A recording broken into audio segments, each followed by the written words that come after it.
लुट रही है बेटियों की आबरू भरे बाजार। कहां गए जो कहते थे मैं भी चौकीदार? कहां गए? हर किसी ने लिख डाला था मैं भी चौकीदार, मैं भी चौकीदार, मैं भी चौकीदार। लेकिन वो चौकीदार आज देखिए, ये वही सब होंगे जिन्होंने लिखा था कि मैं भी चौकीदार। तो ये कुणाल पांडे चौकीदार, सक्षम पटेल चौकीदार, आनंद उर्फ अभिषेक चौहान चौकीदार। और कैसे चौकीदार? बीजेपी के पोस्ट होल्डर्स चौकीदार। कौन से चौकीदार? सबसे पहले तो गंगा मां ने बुलाया हूं, गंगा मां ने मुझे बुलाया है।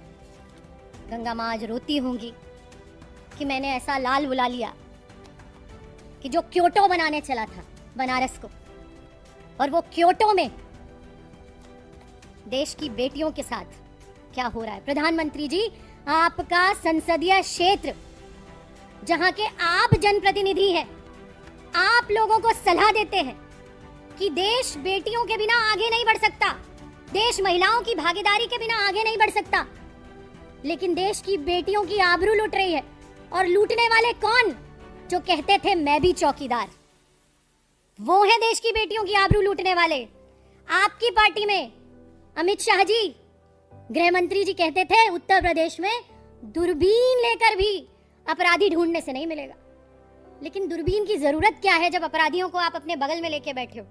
दूरबीनों की आपको जरूरत कहां पड़ेगी जब बृजभूषण शरण सिंह जैसे लोग संसद में बैठते हैं और देश की बेटियां जो देश का मान बढ़ाती हैं वो सड़कों पे घसीटी दिख जाती।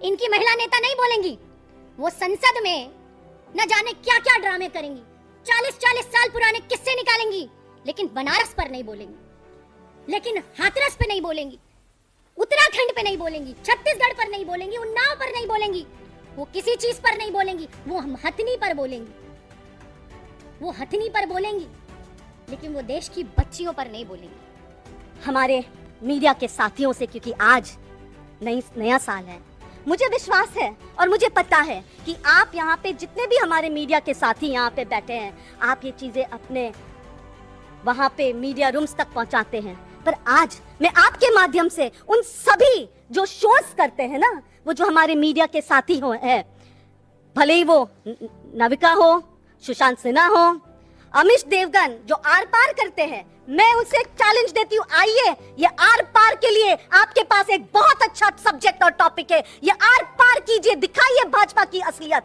आर पार की। सुधीर चौधरी जी, ब्लैक एंड व्हाइट, अब तो सब कुछ ब्लैक एंड व्हाइट में है और आपको क्या ग्रे चाहिए? बताइए सुधीर चौधरी जी, कीजिए ब्लैक एंड व्हाइट सारे बलात्कारियों पे, भाजपा में भरे हुए बलात्कारियों पे। अंजना ओम कश्यप जी, पधारिए, हल्ला बोल। ये ऐसी बातों पे अगर हल्ला नहीं बोला जाएगा तो देश की बेटियां कैसे सुरक्षित रहेंगे? सबसे पहले प्रधानमंत्री जी से है। ये वही प्रधानमंत्री जी है हमारे देश के जो कहते हैं कि जब वो कोई बलात्कार के बारे में सुनता है, कोई माँ बेटी बहन का बलात्कार होता है तो उसका दिल बैठ जाता है। अरे कहां गया प्रधानमंत्री जी आपका दिल जब आप ही के कॉन्स्टिट्यूएंसी में बनारस में बनारस हिंदू यूनिवर्सिटी के छात्र के साथ आप ही के भाजपा के आईटी सेल के पदाधिकारी गैंग रेप में शामिल हैं। और बड़ी बात तो यह है कि वो ऐसे ऐसे आपके साथ उनके फोटोग्राफ्स है। आप देखिए, कोई प्रधानमंत्री जी से अकेले अकेले ऐसे मिल सकते हैं क्या? सोचने वाली बात है। इतनी घनिष्ठता ये है स्वयं योगी आदित्यनाथ जी, जिसका बुलडोजर वैसे तो हर दूसरे इंसान पे चल सकता है, पर जब बात उन्हीं के पदाधिकारियों की जो रेपिस्ट है, कहां गया बुलडोजर? क्या बुलडोजर का ड्राइवर छुट्टी पे गया है? क्या डीजल महंगा हो गया इसलिए बुलडोजर नहीं चला पा रहे हो? शर्म। अब ये लीजिए, ऐसी भी बात नहीं है कि वहां का मुख्यमंत्री जी योगी आदित्यनाथ जी उनको एक बार मिला, एक बार दो बार, कुछ तो होगा घनिष्ठता, वरना इतने बड़े बड़े नेताओं के साथ ऐसे 1 to 1। ये लीजिए, उत्तर प्रदेश के उप मुख्यमंत्री के साथ भी, ब्रजेश पाठक के साथ भी घनिष्ठता। स्मृति ईरानी चुप है। क्यों चुप कटौती, हर मामले पे चुप, हर बात पे चुप्पी। कब तक ये सहन करेंगे देश की महिलाएं कि भाजपा के पदाधिकारी महिलाओं का बलात्कार करते हैं और वो एकदम स्कॉच फ्री, एकदम उन पे कोई सवाल कोई जवाब, उनको तो छुट्टी मिल गया, भाजपा से जोड़ो और रेपिस्ट बनो। बात करते हैं सक्षम पटेल की।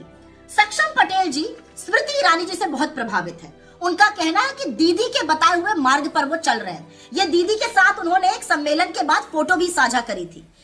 जो इनकी दीदी स्मृति ईरानी यहाँ पर खड़ी है, वो इस देश की महिला बाल विकास मंत्री हैं। स्मृति जी, आप रेपिस्ट को तो संरक्षण आपकी पार्टी देती है, आपकी चुप्पी नहीं टूटती। ये तो गैंग रेप का आरोपी आपके साथ खड़ा है, अब तो अपनी चुप्पी तोड़िएगा। असलियत यह है कि भाजपा की आईटी सेल वाराणसी, और ये उनके प्रमुख है, किसके साथ खड़े हैं आप खुद ही देख रहे हैं। भाजपा की वाराणसी की आईटी सेल ऐसे गैंग रेपिस्ट से भरी हुई है।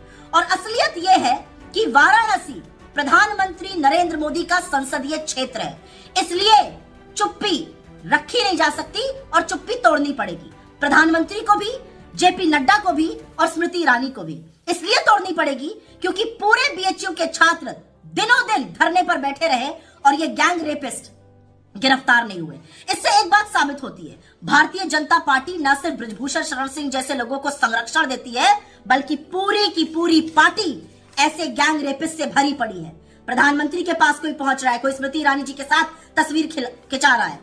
मैं जानना चाहती हूं प्रधानमंत्री मोदी, जेपी नड्डा और स्मृति ईरानी अपनी चुप्पी कब तोड़ेंगे। ये चुप्पी टूटनी जरूरी है क्योंकि 2023 के अंतिम दिन जो भयावह सच सामने आया है, वही भाजपा का असली चाल चरित्र और चेहरा है।